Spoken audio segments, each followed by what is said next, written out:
Você já parou para pensar por que tanta gente quer entrar no mercado de assessor de investimento? E a resposta é mercado. O Pará tem 8 milhões de pessoas. E nesses 8 milhões, apenas 150 mil investem na ação, investem em bolsas de valores. E desse valor, 70 mil estão em Belém. Então, por isso, levando em consideração esse novo mercado e esse modelo de negócio, eu chamei aqui Márcio Baena para bater um papo. E para quem não conhece, ele é sócio fundador da Ação Brasil, empresa vinculada à XP Brasil. Então, se tu queres saber mais de mercado e como participar e entrar nesse jogo, continua e assiste a gente.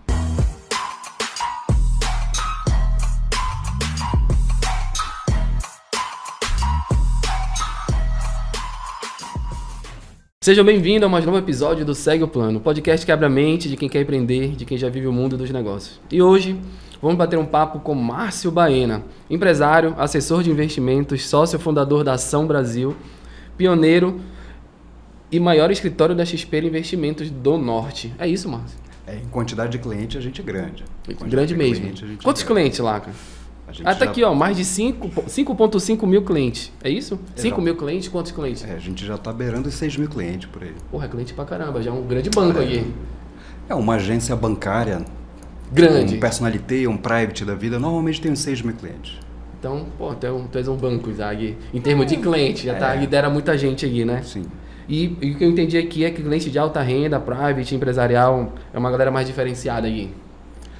O mercado ele acabou direcionando a gente para esse ambiente, né? Porque a gente começou na Bolsa de Valores, então ao invés de continuar apenas com o capital de risco das pessoas, a gente passou a assessorar todo o patrimônio delas.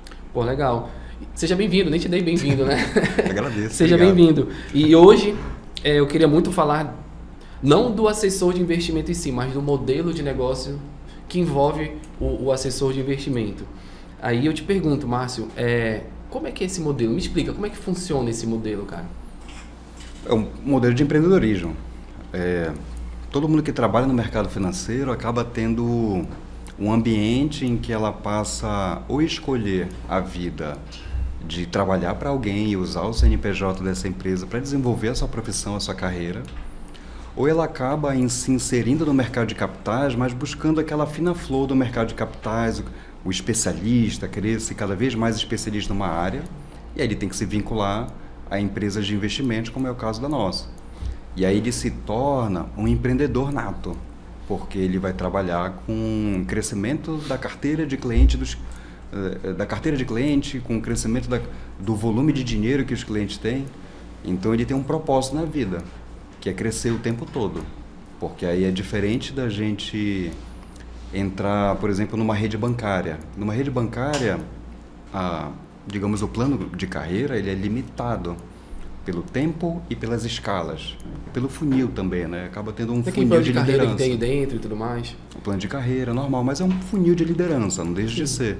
Então, tem muita gente aqui na base, poucos vão chegar lá no topo ao longo do tempo. Então, depois de 15, 20, 30 anos, é que as pessoas que permanecerem no negócio é que vão ser líderes das suas áreas, superintendente, gerente geral, diretor. Vão ter cargos executivos aqui. Cargos executivos de grandes bancos, o que é raro, é difícil, realmente é difícil. Já no mercado de investimentos, como nós somos uma rede de distribuição e de atendimento. Então, se a gente distribuir e atender muito bem, a gente vai ter uma carteira cada vez maior de clientes. Um profissional liberal. Então, nossos chefes são os clientes. Cara, eu achei legal esse termo que tu falaste. Somos uma rede de distribuição. Só para ver se eu entendi. Tu és aí o back-office daquele empresário aí. É mais ou menos assim que funciona o mercado, o negócio de assessor de investimento? Exatamente. Tu dá todo esse suporte pro cara. O cara realmente vai ser, como é que eu vou te falar? Um agente de negócios aqui.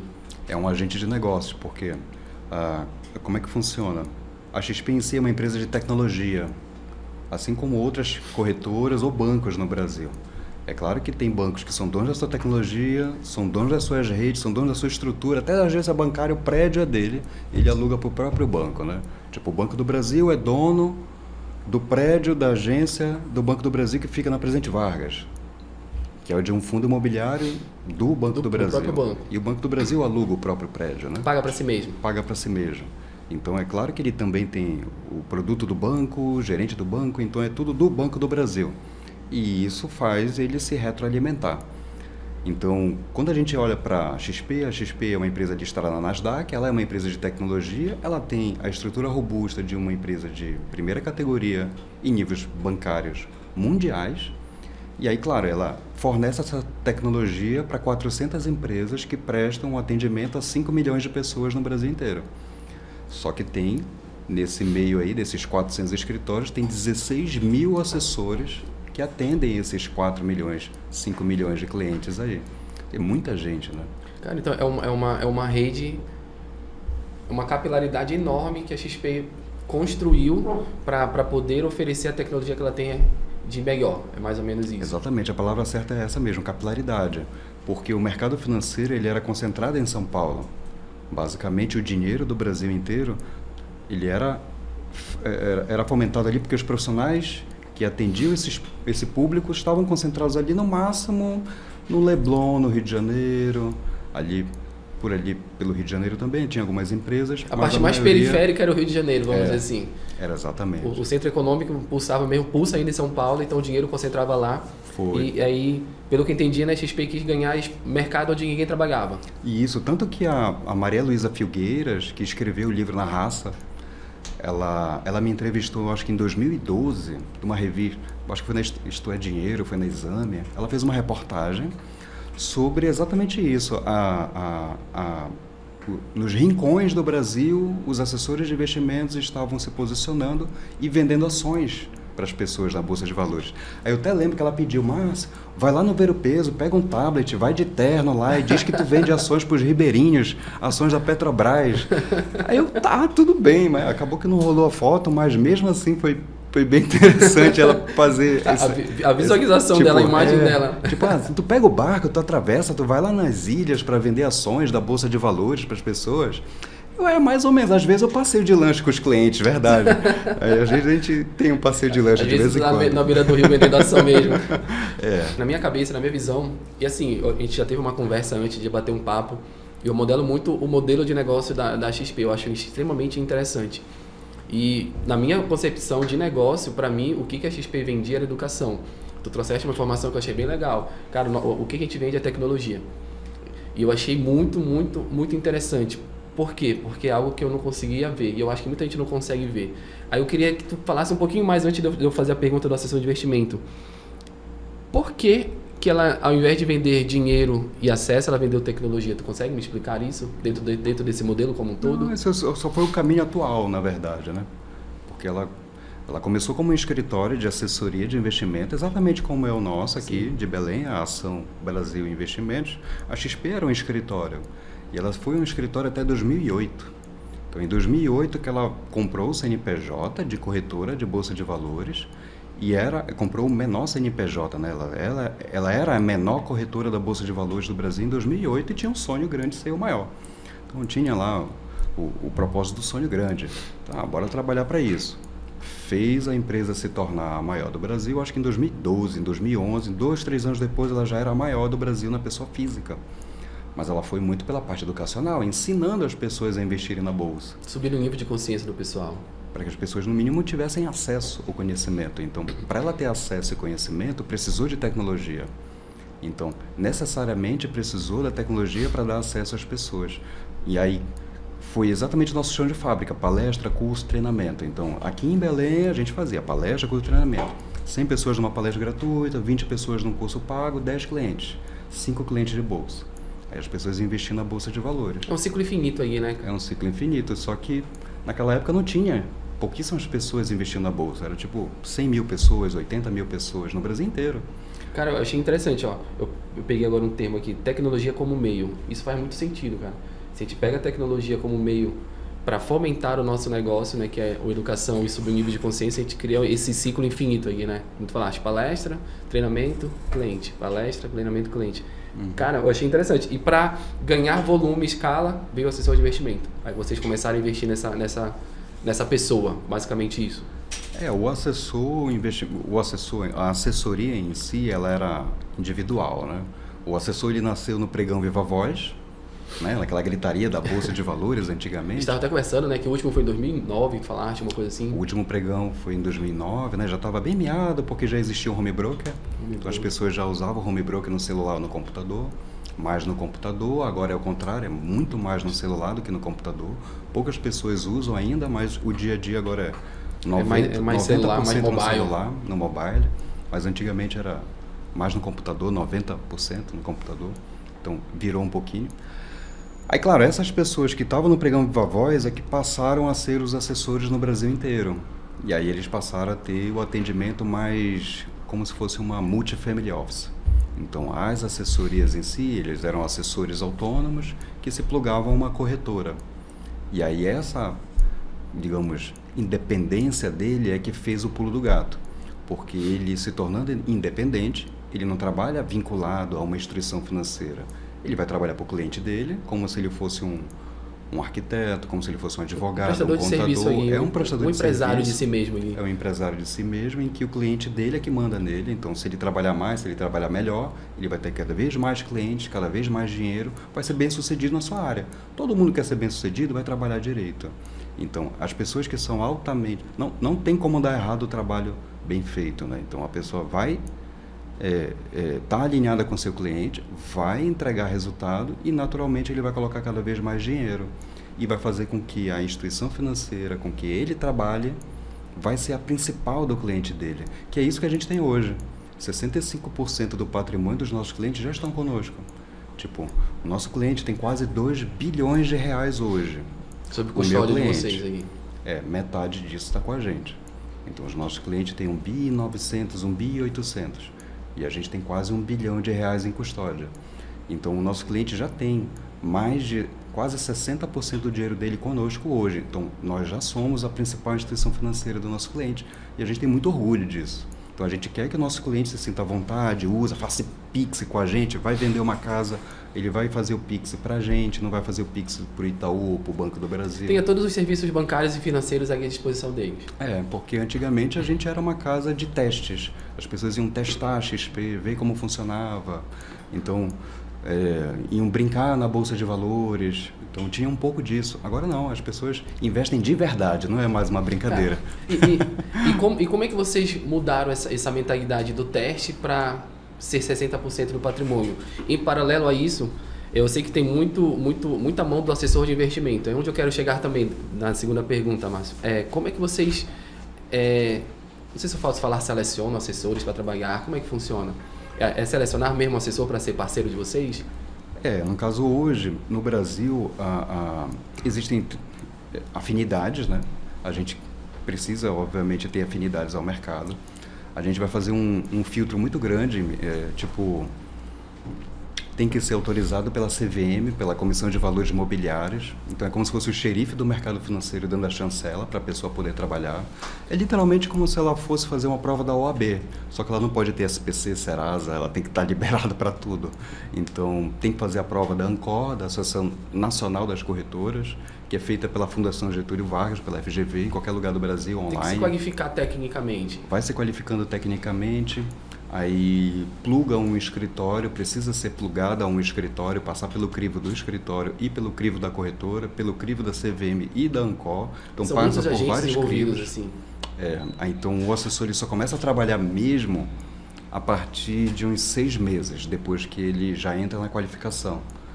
Então por isso que a gente tem um programa de trainee muito acelerado. A gente tem trainee, tem universidade interna, corporativa, para treinar as pessoas. Então, mas isso da Ação Brasil ou da XP como um todo? Da XP como um todo. É aquele braço da XP Educação que tem, né? Porque os escritórios em si, cerca de 200 escritórios, têm a sua própria estrutura. Então, naturalmente, eles também vão treinar o seu próprio pessoal. Tem escritórios com 1.000 assessores, tem escritórios como o meu que tem 50. Então, os maiores do Brasil estão entre 700 e 1.000 assessores, em 7 estados diferentes. E não necessariamente representa a quantidade de clientes, né? Porque tu falaste, hoje é o que tem mais clientes na região norte, né? Quase beirando 6.000 clientes. Então, necessariamente precisa ter 1.000 assessores aqui para... Não, porque às vezes o que mais importa para o mercado financeiro não é a quantidade de clientes, é o equilíbrio entre quantidade de cliente e quantidade de dinheiro. Porque nem adianta tu ter muitos clientes com pouco dinheiro, senão o teu trabalho vai ser enorme, tu vai ter uma fila de atendimento gigante, tu não vai ter uma boa experiência com o teu cliente. Então a chance de tu crescer mais como profissional é menor.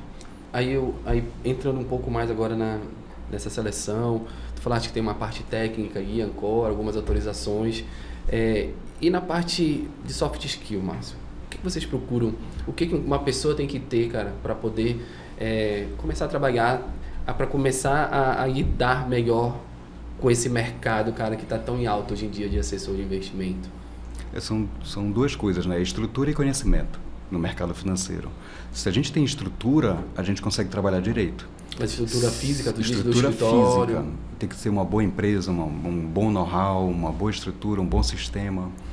Então, se a gente tem estrutura, a gente consegue trabalhar direito como profissional. E se eu tiver conhecimento, eu já me diferencio. Então, o que é mais importante é o conhecimento. Então, se a pessoa já tiver o conhecimento, está super válido. Não adianta ter só a vontade. Porque eu vejo muita gente que investe o seu próprio dinheiro, o dinheiro dos amigos, da família, e gosta de bolsa de valores, mas não é o suficiente. Às vezes a pessoa é um médico que adora o mercado financeiro, mas ele não vai trabalhar nunca como um assessor. Mas tem assessores de investimentos que são médicos no Brasil. Tem profissões que são irmãs, assim, de repente a contabilidade é uma delas. Então, eu sou muito próximo, tenho sócios que são contadores. Economistas, coisas mais afins ao mercado como um todo. Mais afins como o mercado, mas advogados funciona muito bem, porque as pessoas têm o dom da palavra, isso é importante. Comunicabilidade eu considero a principal chave hoje. Se a pessoa conseguir falar bem com o seu cliente, é a comunicação que vai fazer ele fechar os bons negócios. Porque as pessoas não conseguem, muitas das vezes, se comunicar e fechar o ciclo de venda do serviço em si. É a falta ou a comunicação errada que faz os negócios não saírem. É a frequência de contato hoje que é o maior nível de reclamação para qualquer instituição financeira hoje no mundo, não só no Brasil. Então, vai ver lá, por que eu mudei de banco, por que eu mudei de assessoria, ou por que eu estou dando uma nota baixa no NPS aqui para o meu assessor. Termo, né? Essas 3 letrinhas. Por que eu estou dando um Net Promoter Score lá baixinho para o meu profissional? É porque ele não entra em contato comigo, frequência de contato, o motivo. Normalmente é isso, a pessoa prospecta muito, foca em trazer novos clientes e esquece a retaguarda, né? Mas sabe o que eu vejo? Eu vejo muito que é falha, inclusive, da nossa educação formal. Eu não vejo nenhuma faculdade ensinando a fazer pós-venda. No final, isso é pós-venda. É fazer o acompanhamento do cliente. Como é que vocês treinam o assessor? Porque a palavra é treinar, né, cara? A gente precisa ser treinado nesse pós-venda. Ele tem que ter cabeça de dono. Se ele tiver cabeça de dono, ele não vai esquecer o cliente. Mas se ele não tiver cabeça de dono, ele vai se preocupar até com um copinho. Ele vai saber se o copinho é personalizado, cara, se a água está gelada. Eu tenho essa dor aqui no escritório de ter e colocar esse sentimento de comunidade, de cabeça de dono. Mas a gente faz muita palestra, a gente traz muita gente fora, a gente reúne. Eu faço muita reunião 1 para 1, dar feedbacks, e a galera aqui... A gente estava tendo uma reunião antes de tu chegares aqui, e em regra funciona, mas parece que sempre falta algo, cara. Não sei se é algo que eu preciso aprender ou não. Como é que vocês fazem lá, cara? Vocês têm algum programa próprio para criar esse sentimento, essa comunidade? É o exemplo prático, né? O exemplo prático é fazer a pessoa tomar as decisões e sentir as dores do negócio. Eu faço ganhar os mais exercícios. se fizer mais e melhor, ganhar menos se não conseguir fazer. Cara, é aquela lei do retorno mesmo, né? É privilegiar quem entrega mais. Mas como no caso as pessoas, elas querem, obviamente, ter o melhor para si, a melhor qualidade de vida, o máximo possível, ela pode se frustrar. Então, se ela se frustra, ela desiste. Então, o que é mais importante é dar a capacidade para ela executar aquela missão. E, claro, ficar encorajando o tempo todo, mas dar as ferramentas para ela. E aí eu acho que é aí que não pode pecar. Não pode pecar, tem que realmente dar. E, claro, a ideia de cultura forte é comunicação, conversar, trocar ideia, sentimento. Porque às vezes a pessoa está numa outra vibe. A pessoa já está querendo desacelerar ou a pessoa não aceita uma pressão. E esse fit cultural é muito importante para a empresa. Tem que ter esse fit cultural, né, cara? Se você ficar pressionando por metas, às vezes a pessoa dá aquela bugada, né? Aí trava de vez. E se eu te perguntar qual é a cultura da Ação Brasil? Tu pode me responder? É uma curiosidade minha aqui. A gente tenta fazer um Ctrl-C, Ctrl-V do que a própria XP, né? Nós somos uma mini XP. Então a gente quer ter aquele engajamento de uma empresa jovem que tem ainda o mundo pela frente. Temos um oceano azul pela frente, somos ainda muito pequenos, temos só 1% do mercado. Porra, Então a gente acredita sim que a gente consegue fazer mais e melhor. É aquele pensamento grande, né? Porra, comecei pequeno, mas eu tenho certeza que eu vou ser gigante. Tipo, no nosso mundinho a gente até é um pouco relevante, mas em relação ao tamanho do mercado, nós somos relativamente pequenos. Nós ainda somos nanicos brigando com gigantes. E os gigantes estão fazendo manuais de como não perder cliente pra gente. Verdade. Poxa vida. Então, a gente tem sinal que tá fazendo o trabalho certo. Estou trabalhando direito, verdade. Então, será que algum dia eu vou ter 10 mil clientes, 20 mil clientes? Boa. Aí, em quanto tempo? Bom, quanto antes melhor. Tem que ter boas pessoas do meu lado. Não é questão legal. de si, né? É questão de quando. É basicamente isso. É bem isso. Mas eu queria fazer uma pergunta mais polêmica. Qualquer coisa a gente corta isso aqui, Gerson. Pelo que eu vejo, na minha visão de mercado, do mercado de investimento, é um mercado muito, muito agressivo na questão de captar clientes. Aí tu me corrige se eu estiver errado.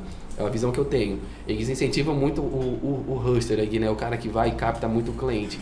Mas a manutenção se torna, eu ia falar enfadonha, mas enfim, não é essa palavra que eu quero falar. Mais deixada de lado, porque pelo que eu entendo, o assessor de investimento ele ganha em cima de operações, ganha em cima de ações do próprio cliente. É assim que funciona, né? Não. Não? Como é que então me explica melhor isso aí, porque a visão que eu tenho e provavelmente a visão que muita gente tem, que o assessor de investimento ele só ganha se captar muito o cliente. Como é que funciona essa manutenção do cliente? Eu acho que o mais importante é saber como a gente ganha, né? Isso. Porque, tipo, é transparente, o que é bacana, porque poucas profissões são transparentes como a nossa, né? Então, é claro que tem a tabela da OAB. Sim, pouca gente segue, inclusive. Que pouca gente segue. Mas tem a tabela FIP dos carros, a gente consegue... Tem um parâmetro aqui, né? Tem um parâmetro para tudo, né? No nosso, a taxa de administração dos fundos são públicas, então a gente consegue ver a taxa de administração. E tem que ser pública, né, cara? E é pública, então a gente consegue visualizar. A gente, como uma rede de distribuição, a gente ganha sempre do emissor do produto financeiro. Naturalmente, mas se o cliente quiser pagar o assessor, ele pode também. Então é uma escolha. Ou o cliente paga diretamente ao assessor por meio de um FII fixo, que pode ser pré-acordado, que hoje varia entre 0,5% e 1% do volume aplicado do cliente, ou o próprio banco que o cliente escolher aplicar o dinheiro por meio da corretora é que vai pagar a assessoria. Então, a escolha do pagamento não influi. Aliás, até influi. Se todo mundo pagasse o fixo, a assessoria de investimento seria muito mais bem paga. Eu posso até considerar que dobraria a nossa receita se todo mundo passasse a pagar o FII fixo. Pagasse pelo menos o 0,5% do valor Pagasse investido. os 0,5%. A gente teria um aumento do nosso salário, com certeza. Sendo que, como a gente ganha uma média de 0,5% por ano da quantidade de dinheiro que o cliente tem, naturalmente a gente está alinhado com o cliente. Quanto mais dinheiro o cliente tiver, mais dinheiro a gente ganha. Então é claro que eu não quero que o meu salário diminua no mês que vem. É um jogo de ganha-ganha, normal. É normal, mas tipo, eu falo isso desde a primeira reunião e eu oriento todo mundo a falar. Tem que falar, a gente ganha de 0,5% a 1% por ano da quantidade de dinheiro que o cliente tem, isso é uma média. Então vai dar perto de 0,5% hoje. A gente chama isso de ROA, que é o quanto que a gente ganha em relação à quantidade de dinheiro que a gente administra. Então, quanto mais dinheiro a gente administrar, melhor. E é melhor para o cliente, porque quanto mais dinheiro ele tiver, melhor para o cliente, obviamente. Sim. Então, não faz sentido para mim colocar ele num produto financeiro ruim, para ele ganhar menos. Não Então, faz, tu sempre porque eu vou ganhar busca aí menos. uma performance mais alta, sempre. Exatamente. Por causa desse retorno que tu vai ter lá no futuro. Porque a gente vai ganhar na recorrência. Aí, quando o cliente novo entra, aumenta essa exponencialidade. Aumenta a base de cálculo. Aumenta a base de cálculo. Então, quanto mais clientes, também melhor. Se crescer a quantidade de clientes e não conseguir atender esses clientes, eles vão sair. Então, o que a gente olha é captação líquida. Então, quanto mais clientes entrando, vai ter naturalmente clientes saindo, porque as pessoas usam o dinheiro ao longo do tempo. A pessoa coloca o dinheiro na conta, depois ela tira para comprar um carro, para comprar uma casa, para viajar, para viajar. Então, o dinheiro entra e sai o tempo todo. Então, só para a galera entender, Faz esse movimento. é a diferença do que entra e do que sai que é o importante para vocês na hora de captar novos clientes, captar novos negócios. Mas eu acho que isso serve para qualquer profissão, né? Então, Sim, para qualquer negócio. De arquitetura, contabilidade, direito, enfim, qualquer profissão em si, se ele tiver muitos clientes e não conseguir dar atenção para os clientes, é porque a estrutura dele não está acompanhando. Então, quando eu comecei, era só eu e uma secretária. Aí depois tinha um outro assessor, depois um outro assessor, depois um outro assessor. Quando eu tiver 10 mil clientes, eu não vou ter ainda os mesmos 50 assessores que eu tenho hoje. Aí entrando nesse tema, Márcio, entrando nesse tema de crescer, tanto o negócio como estrutura, tu tens algum parâmetro, algum benchmark aqui e falar assim, pô, chegou aqui, eu preciso ir atrás de um novo assessor. Tu tens algum parâmetro assim como negócio? Tem, porque cada assessor tem uma média de 200 clientes ativos. Então ele vai ter de 100 a 300 clientes numa carteira. Então, cada assessor... Imagina, você conhece 1000 pessoas, por exemplo. Claro que conhece muito mais. Vamos imaginar dessas 1000 pessoas, 100 são empresários capitalizados que querem abrir uma conta e ser atendidos por ti. Dessas 100 pessoas, cada um deles pode abrir a conta do filho, a conta do sócio, a conta da empresa. Então, são 100 pessoas que podem ter 400 contas contigo. Tu não vais conseguir atender 400 contas. Tu vai ter que ter um assessor auxiliar teu. Ou seja... Nem você sozinho vai conseguir atender esses 400 clientes hoje. Cara, e um assessor de investimento aí pode ter um auxiliar desse? Ele pode entrar nesse jogo como tu... E isso é o mais importante. Por exemplo, posso contar como funciona lá dentro de casa. A gente tem umas 50 pessoas no time, mas 30 são assessores. 30 são assessores habilitados. Aí tem uns 15, 20 trainees que estão em processo de treinamento e tem umas 5 pessoas do back-office operacional. E isso em cidades diferentes, né? Não é só aqui em Belém, né? A gente tem Brasília, Macapá, Rio de Janeiro, em cidades do interior. E a gente está até prospectando pessoas em outros países, né? Em Orlando, em Portugal. Então, a gente tem clientes do mundo inteiro. Tu pode trabalhar no mundo, né, cara? Pode trabalhar em qualquer lugar, desde que teu cliente, obviamente, tenha contato contigo, porque você vai estar atendendo as pessoas. Então, é confiança, conhecimento, proximidade, isso é muito importante no mercado financeiro. Porque a pessoa vai te ligar e vai perguntar, faz sentido eu tirar esse dinheiro aqui para comprar aquele terreno bem ali? Ela vai conversar contigo sobre os próximos passos da vida dela. Isso é muito, digamos, sério. Isso é muito sério. E a pessoa vai fazer conta, vai falar, olha, se você resgatar daqui, você vai pagar X de imposto. E aí a sua taxa de retorno vai ser menor. Você vai ganhar 15% por ano nesse negócio aí. Poxa, mas você está ganhando 15% por ano num CDB aqui. Então, na renda fixa, você está ganhando de olho fechado. Você vai correr um risco maior para receber a mesma coisa ou menos? Não faz sentido. Sabe o que eu vejo, Márcio? Eu vejo que a gente não tem o hábito, e talvez por isso tu falaste que o mercado é tão grande, a gente não tem o hábito de ter mentores. No final de tudo, bem raso, vocês são mentores financeiros daquela pessoa. Tipo assim, tu é o cara que mais sabe, tu sabe mais do que eu. Se eu chego a te, Márcio, eu tenho 100 mil, eu invisto no meu estúdio ou eu o guardo contigo? Me dá, o que tu achas? É mais ou menos assim que funciona. Vocês vão orientar a gente. Aí entra muito naquilo que tu falaste, né? Ricardo, qual a maior habilidade que o assessor tem que ter? Comunicação mais conhecimento. Para mim, isso aqui é mentor. Eu posso te colocar numa cadeira de mentor realmente de negócios, não, de finanças, do meu dinheiro? É mais ou menos por aí, cara? Pode, é um planejador financeiro, né? Eu costumo dizer que a nossa matéria-prima é a dúvida. Se o nosso cliente tem dúvida é porque a gente precisa trabalhar. Caralho, eu adorei isso. Nossa matéria-prima é a dúvida. É porque a primeira dúvida do cliente é onde eu coloco meu dinheiro? Aí a gente vai falar, ó, depende do teu perfil. Tu vai precisar desse dinheiro quando? O quando é o mais importante, o tempo é mais importante do que o volume de dinheiro. Não importa se é 5 mil reais ou 5 milhões de reais. É o tempo. Você vai precisar do dinheiro daqui a pouco, muda tudo. Eu falo muito, nas palestras que a gente vai, que eu vou, em regra a gente tende a superestimar o curto prazo e subestimar o longo prazo. E tu resumiste bem, né? A variável mais importante aqui é o tempo. E como é que tu coloca isso na cabeça de um jovem, de uma geração aí que está com 20, 25 anos que quer ser assessor de investimento, cara? Que está com aquela lance de querer ser, de aproveitar. Tu deve ter algum assessor dessa idade aí. Eu posso pensar como eu faço hoje.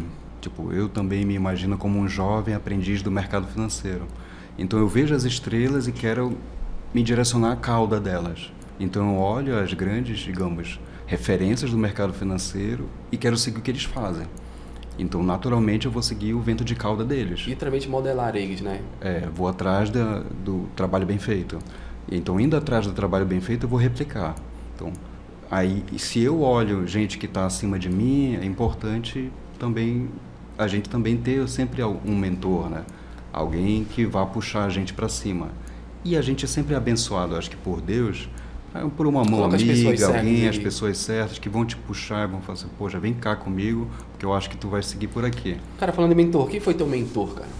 Tiveste algum mentor? Eu acho que, assim, Como negócio, como negócio, como assessor de investimento? Tiveste algum mentor assim, alguém que nesse modelo? me tirou da inércia, eu tenho um grande amigo, né, que é meu cunhado Cristiano.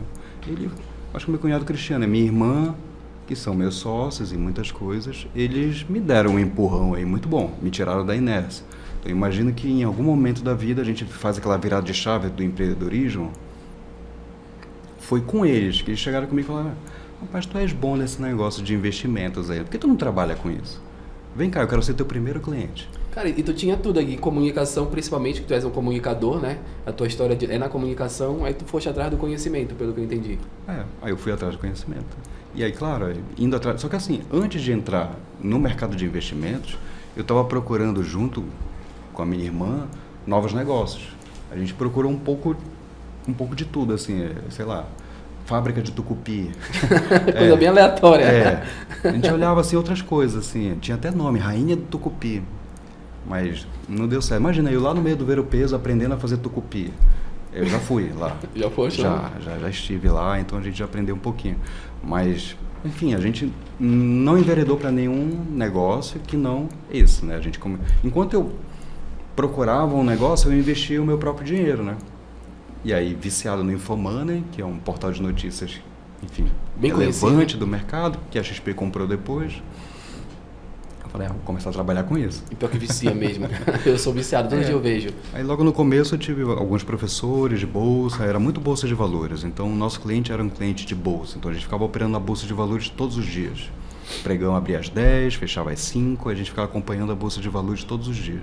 Cara, e pegando agora o gancho do mercado e tudo mais, uma pergunta que eu já ouvi falando por aí, eu uso muito, que é a diferença entre saber do negócio e saber de negócio. Existe uma grande diferença. Tu acha que o assessor de investimento, como modelo de negócio próprio para ele mesmo, ele precisa, além de ter o conhecimento do investimento, ele tem que ter conhecimento de negócios para saber realmente o que faz sentido investir ou não, como é que as coisas repercutem no investimento ou não, inflação, bolsa, Petrobras, China, aço, Vale, tudo isso, e realmente tem que entender de negócio? Uma vez até me perguntaram, poxa, o que é mais legal aí da tua profissão? Tipo, poxa, tu negocia milhões no café da manhã, né? Então, o que é legal desses negócios? Eu falei, legal é conhecer pessoas. Então, o conhecimento que a gente ganha de todas as áreas é impressionante. Tipo, hoje eu já tenho uma breve noção de como funciona uma indústria, de como funciona uma locadora de carro, uma mineradora, uma padaria. A gente consegue uma construtora. E isso te ajuda na hora até de orientar, né, cara? De ser realmente aquele mentor / assessor de investimento. Porque se o cara te fala assim, pô, conheci essa empresa, vale a pena investir? Tu já tem uma noção um pouco do mercado, o de negócio, né? Sim, mesmo porque a gente também trabalha com a área de fusões e aquisições, né? Então, a XP em si, das maiores empresas do Brasil, tipo boletos acima de 100 milhões, mas a gente atua com o nosso cliente local aqui, né? Então, às vezes, um cliente vai embora para a Espanha e a empresa dele fica aqui na mão abandonada, na verdade, né? E aí, quer vender a tua empresa? Eu faço o valuation dela, mando o balanço DRE, bora fazer o fluxo de caixa aqui, Pô, legal. bora ver como é que funciona essa também, empresa. Pô, legal. A gente estuda isso todos os dias, todos os tipos de negócio, todos os tamanhos. Então a gente tem um pouco de tudo, assim, a gente acaba ajudando em novos negócios para os clientes. Se o cliente está bem assessorado, ele está bem informado, ele vai ganhar dinheiro o tempo todo, não vai depreciar o patrimônio dele. Tem mais dinheiro entrando na Ação Brasil, na XP. E assim o fluxo funciona. Se sobrar dinheiro, vai pingar lá com a gente, o dinheiro vai ficar aplicado e vai ficar tudo bem. Por mais que ele queira ir embora do Brasil, a gente faz o câmbio e manda para fora. Não tem problema. Tu ajuda o cara não vou perder aí. o cliente, não. Eu abro a conta dele lá fora, abro a offshore. Porra, e legal, a gente cara. abre mesmo, a gente faz essa assessoria, inclusive jurídica lá local. A gente conversa muito com os contadores dos nossos clientes. Às vezes até antes de mandar a declaração de IR, às vezes o contador manda pra gente fazer o checkmate para ver se está tudo bem. Pode enviar, aí manda para Receita. Para ver se realmente, porque para quem faz imposto de renda e trabalha com ação é chatinho esse IR aí. LCI é diferente de CDB, que é Isso. diferente de fundo imobiliário, que é diferente de fundos normais, que é diferente de previdência. Então tem que fazer Tem que ter um cuidado. checklist importante. Mas, e Márcio, sobre desafios agora, cara. Quais são os maiores desafios que um assessor de investimento encontra e enfrenta no mercado, cara? O novo assessor, porque Cara, tem duas dois fases grandes desafios. importantes, né? Então começa com o novo e a gente evolui depois pro o mais experiente. Eu posso dizer assim, que tem duas fases, né? Tem muita gente que está começando agora, tem muita gente, porque dobrou a quantidade de assessores no Brasil nos últimos 2 anos. Então, nos últimos 2 anos, são novos assessores que estão procurando as suas carteiras de cliente.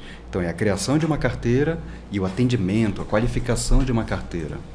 Então, o atendimento em si são aqueles assessores que já chegaram a 40, 50, 100 milhões de reais em custódia, já tem lá 150, 200, 300 clientes e eles precisam atender muito bem essa base de clientes, continuar crescendo naturalmente e aí o desafio deles é se tornarem líderes. Eles vão ser líderes das suas áreas, vão ser líderes das suas carteiras. Dentro de um escritório vão ter times formados para tomar conta daqueles clientes ali. São os auxiliares que a gente estava falando, né? E aí os auxiliares, SDRs ou qualquer outro tipo de auxiliar que vai trabalhar com ele, profissional da área, também vai criar sua própria carteira ao longo do tempo. Um bom assessor naturalmente capta de 1 a 2 milhões de reais líquido por mês para sua criação de carteira. Então ele vai ter lá de 6 a 12 milhões de reais no primeiro ano. Isso daí é dos assessores novos. Os melhores, que já estão numa curva A, assim, que já estão entre os melhores do Brasil, eles captam de 2 a 3 milhões por mês. Então eles vão ter lá de 40 a 50 milhões nos primeiros 1 ano e meio.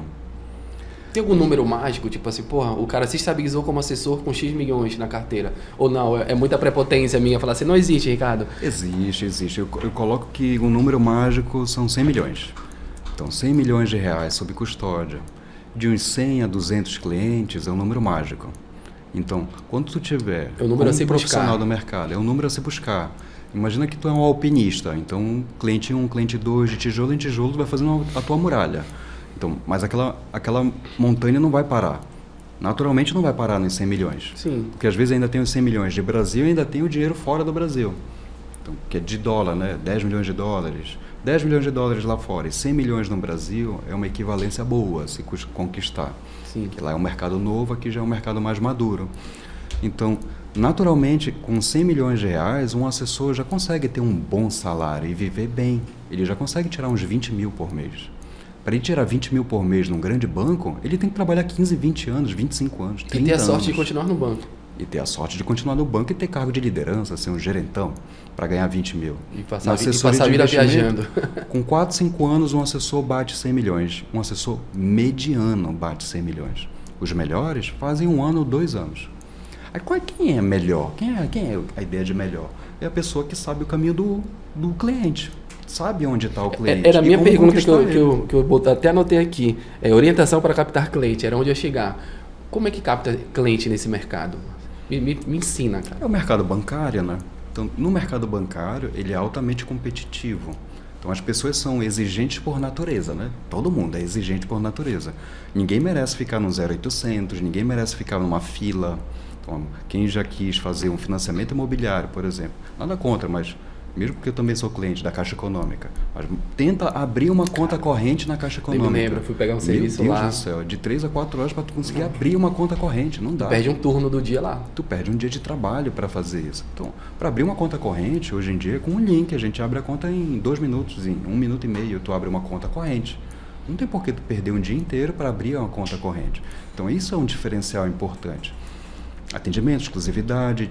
As pessoas querem proximidade, querem confiança e elas também querem ter a certeza de estar fazendo um bom negócio.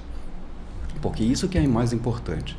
Como é que eu vou saber que eu vou estar fazendo um bom negócio? Eu já te perguntar. Tipo, todo mundo fala, meu banco é o melhor, meu banco rende mais, aqui é o melhor fundo, e todo mundo fala que é o melhor, né? Tá. Quem realmente é o melhor? Tipo, quem vai ser o artilheiro do Campeonato Brasileiro de Futebol no ano que vem? É impossível saber quem vai ser o número 1 do ano que vem. Mas a gente consegue saber quem são os melhores jogadores. Eu sei quem é o Neymar, quem é o Messi, quem é o Cristiano Ronaldo. Então, Se eu trabalho no mercado e eu sei selecionar, eu sei que os melhores produtos de determinados bancos, eu sei quem é o Messi do Safra, Até pelo eu sei quem é o Messi do histórico, Santander. até pelo histórico e o track record Eu sei do o filé fundo, tu mignon de consegue. cada um. Não só de fundo, mas também de CDB. Vamos imaginar de renda fixa, que é o grosso onde está quase todo o dinheiro de todo mundo. Toda instituição tem uma parte boa aqui, tem um fundo, tem um produto bom. Tem um produtozinho bom, então a gente precisa selecionar e comparar. Se eu tiver uma boa ferramenta de comparação, eu ganho. Então eu ganho a certeza, né? A certeza de que eu estou fazendo um bom negócio. Então, se eu tiver uma boa ferramenta de comparação no mercado financeiro, é o que me faz diferenciar. Então, se a pessoa não sabe mexer nessa ferramenta, aí ela precisa de um assessor para fazer essa pesquisa para ela e tirar a dúvida dela. Então, um assessor de investimento, ele faz parte da ferramenta, da engrenagem, porque o sistema em si está na palma da mão, é um celular, é um computador. E se torna útil, né, cara? A gente compra tempo no final. Eu preciso de alguém e a gente compra tempo, então mais rápido. Imagina que, eu vou vender minha empresa, pum, vai cair lá. 2, 3, 20 milhões de reais na conta corrente. Onde eu vou colocar esse dinheiro? A pergunta também é a mesma para quem tiver 20 mil reais. Então, onde eu vou colocar meu dinheiro? Ganhei da Mega Sena, 100 milhões de reais, eu vou colocar onde? Não sabe. E aí, vocês sabem aqui no estúdio? Ganhei na Mega Sena, vou colocar onde? O primeiro dinheiro. Qual é o salário mínimo do dinheiro no Brasil hoje? Eu ligo pra minha mulher, aquela gerente do banco mesmo. O que é que eu faço? Mas vou é aquilo, colocar onde? eu vou atrás de conhecimento. Aí eu sei a resposta. Que é conhecimento. E a gente dá isso de graça. A assessoria, ela é gratuita. O mentor ou o profissional de comunicação, de educação financeira, ele cobra pela informação. É uma outra profissão. Nós somos operadores do mercado financeiro. A gente quer executar a ordem do cliente. Se o cliente estiver perdido, a gente vai responder. Cara, fazer um paralelo muito... Cara, me veio na cabeça agora. A gente aqui no escritório, mas a gente tem uma estratégia que dentro da nossa esteira de produtos, a gente sempre tem que dar algo de graça. É algo da nossa filosofia aqui. E fazendo um paralelo contigo agora, tu falaste assim, e foi bem veemente. A gente dá isso de graça. Então, na minha concepção de negócio, esse conhecimento que tu dás é o primeiro produto da tua esteira de produtos, que é o gratuito. Olha, faz isso, é de graça. Mas agora, como é que eu faço? Agora vem comigo, porque quem vai executar essa ordem sou eu. Faz junto comigo. Exatamente. Bora fazer junto? Faz sentido para ti, cara? Dentro da tua esteira de produtos, o teu conhecimento é o produto de entrada, a execução do que tu propuseste aqui, que é o teu produto mais premium, vamos dizer. Exatamente. Mesmo porque quando a pessoa se sente confortável com a informação certa, ela vai delegar. E ela precisa delegar. Muitas das vezes ela não consegue fazer sozinha. Tem gente que tem medo de deixar o aplicativo do banco no celular, por N motivos, mas às vezes fica com receio de mexer. Inclusive, mexer no dinheiro em si é um tabu. Dentro de casa, às vezes, marido e mulher não falam de dinheiro. Falar de dinheiro é um tabu. Falar de dinheiro é um complicado. Um tabu muito grande. As pessoas não sabem, muitas vezes, lidar com isso, né? Como é que eu vou falar onde eu vou colocar meu dinheiro para o estranho? E a gente acha que os novos assessores têm até esse receio, né? Puxa, as pessoas, ou eu sou muito agressivo, eu tenho medo de ser agressivo perguntando do dinheiro da pessoa, ou eu deixo de perguntar. Isso é crença, né? Dele mesmo, né? Quem tem medo de falar dinheiro. É uma crença brasileira. Porque, pra tu poder ajudar, tu precisa saber quanto que o cara ganha. Quanto ele Relação tem guardado. médico-paciente. Exatamente. É igual com o advogado. O cliente, matei alguém, mas vai ficar aqui. Beleza, tu mataste alguém, mas ninguém precisa mais saber. É uma relação bem pessoal, bem íntima aí da relação. Se eu não perguntar se ele matou ou não, como é que eu vou trabalhar pra ele? Eu fico imaginando os criminalistas. O cara chega, não vai perguntar se o cara realmente cometeu o crime? Tem que perguntar. E o cara que tem medo de perguntar não consegue trabalhar. Eu preciso sempre fazer essas alusões. E aí, eu acho que a melhor forma, claro que nem se compara com a medicina em si, mas não deixa de ser muito próximo. Uma vez eu conversando com um médico, ele estava me falando que há uns 10 anos atrás, ele tinha 30 grupos de remédio para um oncologista. Ele tinha 30 grupos de remédio para apresentar para os pacientes. Hoje ele tem mais de 300 remédios. Nossa. Cada vez mais especializado para vários tipos de problemas oncológicos. E cada vez mais conhecimento aí. E ele precisa estudar cada vez mais o tempo todo. A gente também.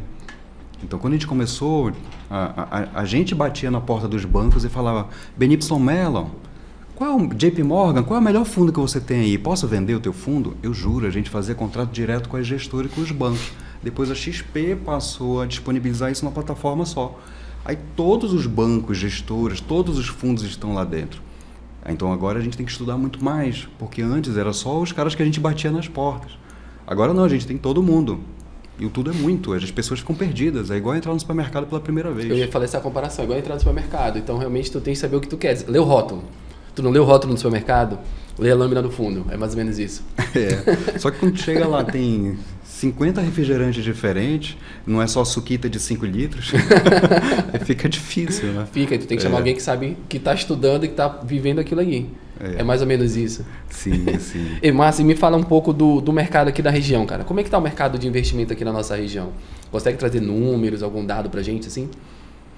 Assim, a gente... Belém do Pará, o estado do Pará, ele é metade do dinheiro da região norte do Brasil. Né? Belém é isso? Ou Pará? O Pará é metade, né? Acho que 55% do dinheiro da região norte circula no estado do Pará. E Belém tem a metade desse dinheiro do estado do Pará. Então, o dinheiro circula basicamente em 9 núcleos de cidade, incluindo Belém. Um quarto do PIB do norte está em Belém. Só que o Pará em si é relativamente pobre, né? Nós somos uma grande fazenda, então o nosso PIB é 2% do Brasil, acho que nessa faixa. A população economicamente ativa é 2% também do Brasil. Então, a gente tem, mas tipo... Alguns estados, como Santa Catarina, tem 8 milhões de habitantes também, tem 5 vezes mais dinheiro. É um outro público, é um outro local. Brasília também, nem se fala. Mas, tipo, quando a gente tinha aqui 0,3% só das pessoas investindo na Bolsa, Brasília já tinha 1,7%. São Paulo, 1,5%. Então, a gente tinha 30 mil pessoas investindo na Bolsa e lá, ou seja, se a gente tivesse a mesma proporcionalidade de São Paulo, a gente deveria ter 90 mil. E isso há uns 10 anos atrás, quando a gente tinha 30 mil pessoas. Então, há 15 anos atrás, quando eu comecei, a gente tinha 5 mil pessoas investindo na Bolsa de Valores. Hoje a gente tem 90 mil, 95 mil por aí. Tem 95 mil pessoas com o pé na Bolsa de Valores hoje. Mas em Belém ou no Pará? No Pará como um todo. Pará, né? Como um todo. Aí essas pessoas naturalmente ficam em 9 polos de dinheiro, né? Belém, Santarém, Redenção... Marabá, Curuí, Marabá, são as cidades grandes polos do estado. Os grandes polos, né? Então, literalmente assim que está dividido o dinheiro. Aí, dessas pessoas, metade do dinheiro está em Belém, aí tem mais ou menos uns 50 bilhões de reais em dinheiro hoje. Esse é o estoque de dinheiro aplicado. Tem uns 55 bi, mais ou menos. A pessoa física, né? A pessoa jurídica dobra, né? Esse volume. A pessoa física nesse volume. Aí, uns 20 bi, um pouco menos na poupança. Poupança ainda existe ainda, deve ser uma coisa extinta já, né? Não, porque a poupança tem a sua função. Qual é a função da poupança? A poupança é a correção da inflação. Basicamente é a correção da inflação. E às vezes ela não consegue. E aí ela perde para a inflação. Aí perdeu o objetivo dela. Com a cabeça de investidor, né? Ela corrige com a inflação, mas ela perde para o CDI, e ela perde para o título público brasileiro. Então, ter dinheiro na poupança não é inteligente pelo fato de eu estar correndo um risco bancário. Aí eu recebo menos e corro um risco maior. Então, não faz sentido. Então, por que com cabeça de investidor não faz sentido ter dinheiro na poupança? Porque eu ganho menos e corro mais risco? Então não faz sentido. Então, por que se eu colocar no Tesouro Selic, no Tesouro Nacional, comprando título público, é o mais seguro e rende mais? Não, mas na poupança eu tenho liquidez, eu posso tirar a qualquer momento. No Tesouro também. Então não tem diferença em relação à liquidez. É questão de conhecimento mesmo, né? Não só conhecimento, também tem acesso. É mais difícil eu achar o caminho para colocar esse meu dinheiro nesse potinho chamado Tesouro Nacional. É mais fácil eu abrir o aplicativo do banco e está lá escrito poupança. Ainda tem a propaganda, aplique aqui. Poupançudos da Caixa. Então, eles ficam incentivando para a gente colocar lá. Então, e são 200 anos de poupança. De poupança, é difícil tirar isso da cultura. Cultural. É difícil tirar da cultura. Fazendo um paralelo com a pandemia agora, por que eu te fiz isso? Porque tu falaste que tu tem a dificuldade do acesso. E eu lembro na época da pandemia que um dos grandes dificuldades de gerar aquele dinheiro para ajudar as pessoas e tudo mais era o acesso a contas digitais, a banco, né? O Brasil não é um país ainda bancarizado, né? Como é que você enxerga esse mercado? É porque a gente é pobre? É porque não tem cultura? Isso é um desafio dentro desse modelo, desse mercado de assessor de investimento? Como é que funciona, né? a gente está numa era do banco digital. Então, a virada de chave atual é as pessoas abrirem o celular e baixarem as suas contas bancárias em qualquer banco. E abrir a conta com alguns passos, colocando o Face ID, colocando o seu próprio rosto, abre a conta, não preciso mais assinar um monte de papel para abrir essa conta antigamente. Então, com o Open Banking, então, as pessoas passaram a ter contas bancárias diversas. Aí tem contas internacionais, Wise, Nomad, Avenue. Aí no Brasil, Nubank, PagSeguro, BV para financiar um carro, C6 Bank. Aí tem um monte de banco digital. Mas quando a gente vai olhar mesmo, quantos bancos existem no Brasil? E quantos desses atendem nichos específicos? Tipo, se eu estou financiando um carro aqui em Belém do Pará, às vezes eu sou indicado, ou eu sou, mesmo pelo acesso, eu acabo abrindo a conta no Banco BV. Aí o Banco BV tem uma ligação, obviamente, muito direta com o Banco do Brasil. Mas e se eu for financiar um imóvel na Caixa Econômica, aí tem lá um seguro do Banco Pan.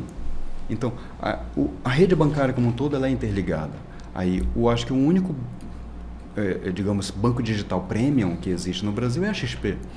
Porque hoje, 4 milhões de pessoas que se interessam por esse assunto já abriram conta na XP. E pelo menos umas 600 mil, 700 mil pessoas já usam a XP como seu banco principal. Então é só 1% do mercado. Aí tem 140 milhões de pessoas no Banco do Brasil, 70 milhões de pessoas no Bradesco, no Itaú e assim por diante. Então 80% hoje do mercado está bancarizado. Nos bancos tradicionais, nos bancões, 80% das pessoas estão lá. 12% das pessoas que têm dinheiro no Brasil já tem conta na XP e já tem alguma coisa lá. No segundo lugar vem o BTG Pactual. Só que o BTG tem um nicho de cliente maior, focado em São Paulo, bilionários estão lá. Então tem mais dinheiro, por isso que tem esses mais poucos clientes, 6% do mercado. E eles estão tentando também ter a capilaridade da XP com escritórios em todas as regiões. Aí depois vem 2% com todos os demais. Tem mais de 200, mais de quase 220 bancos no Brasil. Dentro desses 2% disputando o mercado com a XP, BTG? Com todo mundo. Com todo mundo. Então, são 200 instituições financeiras, 500 gestoras de recursos, então já estamos falando aí de 700 empresas do mercado financeiro disputando os 140 milhões de pessoas que são dos bancos tradicionais. Que tem população economicamente ativa. 140 milhões de pessoas não é o nosso público-alvo. Metade dessas famílias são deficitárias, não tem dinheiro, tem dívidas. Então são 70 milhões de pessoas com pelo menos R$0 na carteira. Cara, e tu tá sendo simpático, inclusive, porque eu vi pesquisa que 70% das famílias brasileiras estão endividadas. É verdade. Mas eu acho que endividado é deficitário, né? Até negativado, Sim. né? É verdade, tá cada vez maior.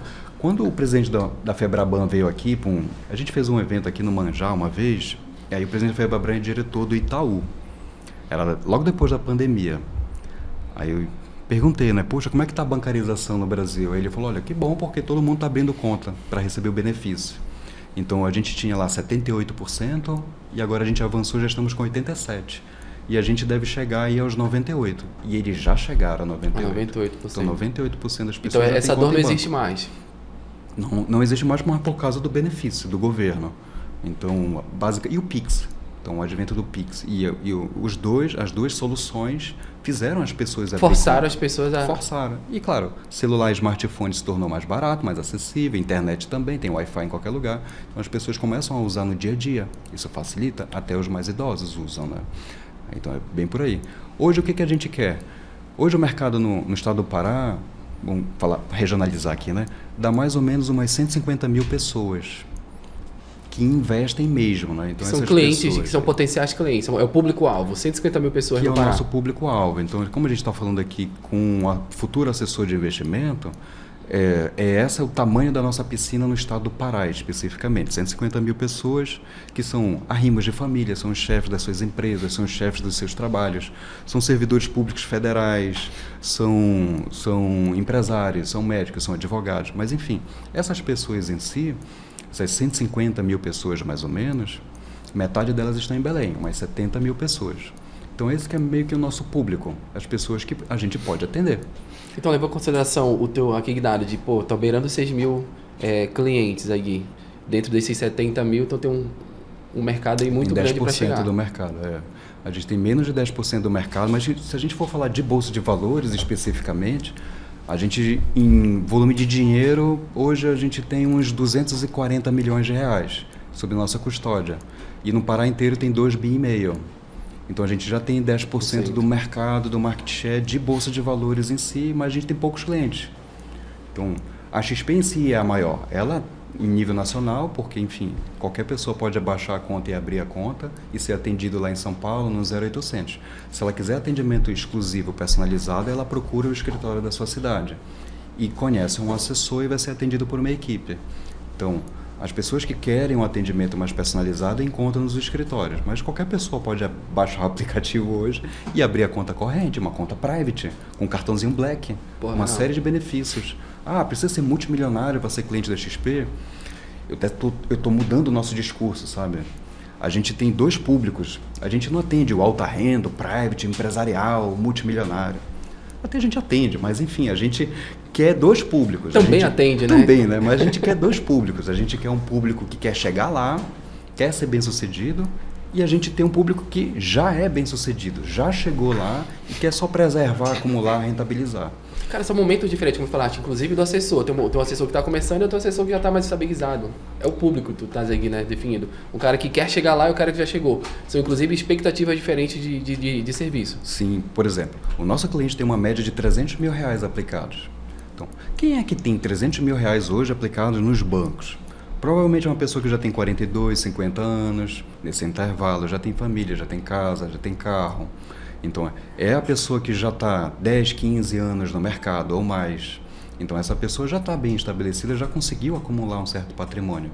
Então, essa pessoa já está merecendo um atendimento exclusivo. Ela não quer ficar no 0800. Ela não quer ter a dúvida de se está fazendo certo. Ela compra tempo. Ela já está comprando tempo, ela já quer uma assessoria exclusiva. Talvez eu vou melhorar. Ela tem condição de comprar tempo. Porque às vezes a gente quer tempo, mas não tem condição. A gente tem que respeitar esse momento, né? Sim. Trabalhar para quando eu estiver já com 300 mil, 400 mil, ter condição de comprar esse tempo. Eu acho que é muito por aí.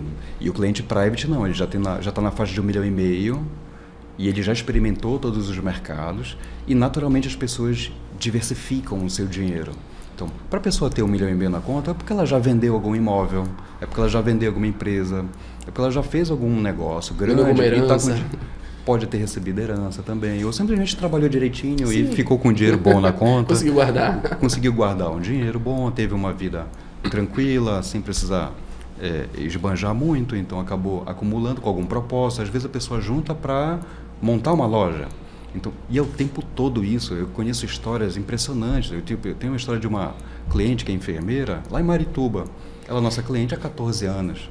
Ela já tem mais de 1 milhão, tem 1,2 milhão. Porra, legal. Desde o início contigo. Juntando dinheiro. E ela não tem uma vida nababesca. Ela só é regrada. Então isso é muito bom. E bem orientada. Bem orientada, porque o esforço dela ia ser maior. Ela não teria tudo isso se ela tivesse investido mal, se estivesse na poupança, por exemplo. Porque sabe o que eu acho? Que eu vejo, na verdade, mas eu vejo hoje vou até falar a palavra epidemia, assim, a galera acha que o investimento por si só vai deixar ela rica, mas elas esquecem um grande fator aí, trabalho.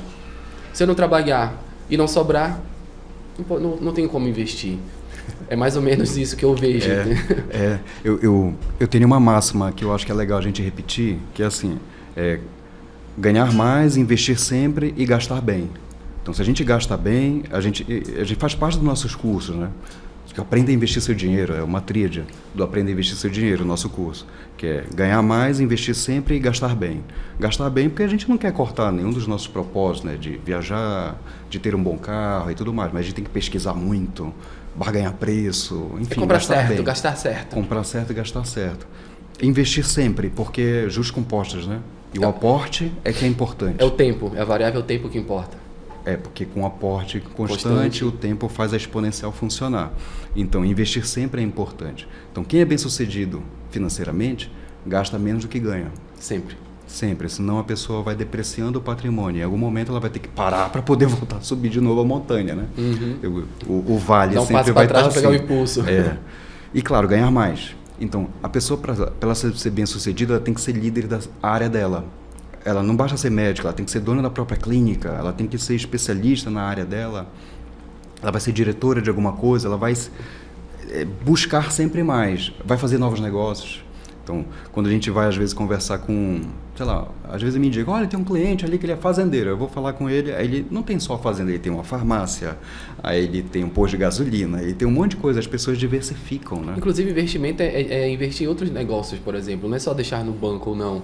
Tu acha que faz sentido investir em negócio, investir em outros tipos de investimento como imóvel? Não. Vocês têm essa filosofia lá também? Sim. Para mim, a palavra investimento ela é muito diversa, né? Então, eu sempre acredito que faz sentido a gente usar a palavra investimento para muita coisa.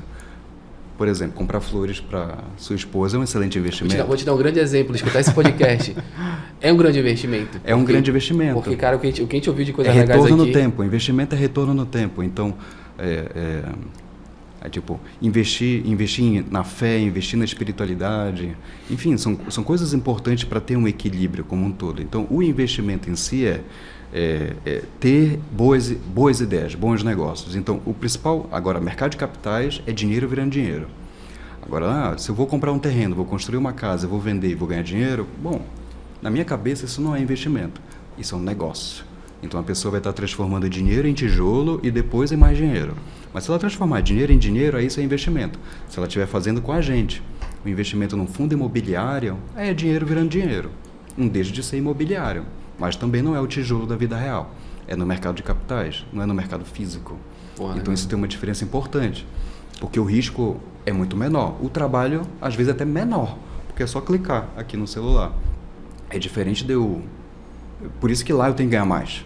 Na vida real eu tenho que ganhar mais, porque eu estou correndo mais riscos. O risco é maior, mas... Nos investimentos, a gente tem que ser conservador, muitas das vezes. Nos nossos negócios que a gente precisa ser agressivo. Aí a gente vai ganhar mais? Eu não quero ganhar 15% por ano, eu quero ganhar 15% por mês. Quero crescer 10% ao mês, é isso aí. E sem ser pirâmide, aqui, principalmente. É isso aí. Pô, mas já bateu 1 hora, o papo tá bem. Bora, vou finalizar com a pergunta que eu sempre finalizo.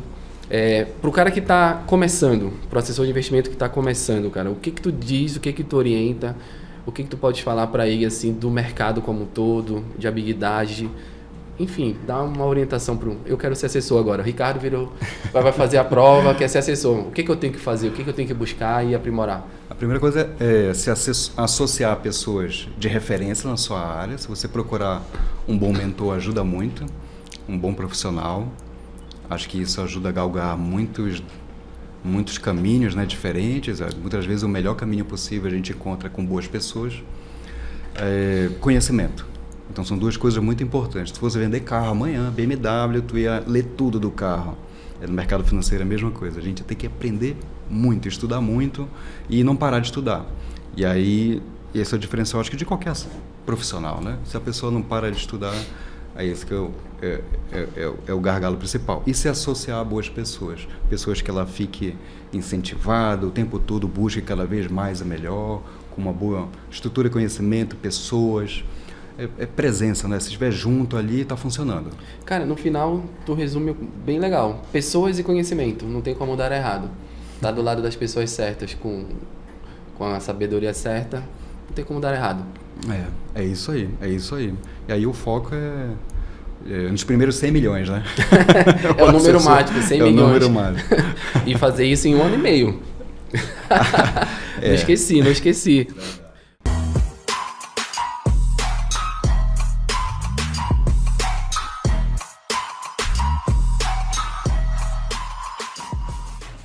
Antes de eu me despedir, Márcio, eu tenho que dar alguns recados. E os recados são... O principal para mim é compartilhar. Porque, querendo ou não, isso aqui é um conteúdo gratuito para quem escuta. Não é pra gente, eu gosto de frisar isso aqui, porque, querendo ou não, eu tirei o Márcio lá do escritório dele, pegou trânsito daqui, batemos papo, levamos algo legal para as pessoas. Então, compartilhe, prestigie aqui o nosso convidado, porque ele está entregando muito mesmo. Eu tenho certeza que tu não fala isso pra todo mundo que eu te perguntei aqui, que a gente bateu papo. É a primeira vez. Então aproveitem. E segundo, nosso podcast todo dia 1º, 10h20, né, Potiguar? Sigam a gente, acompanhem a gente tá com um canal novo lá no Instagram, né, Gerson?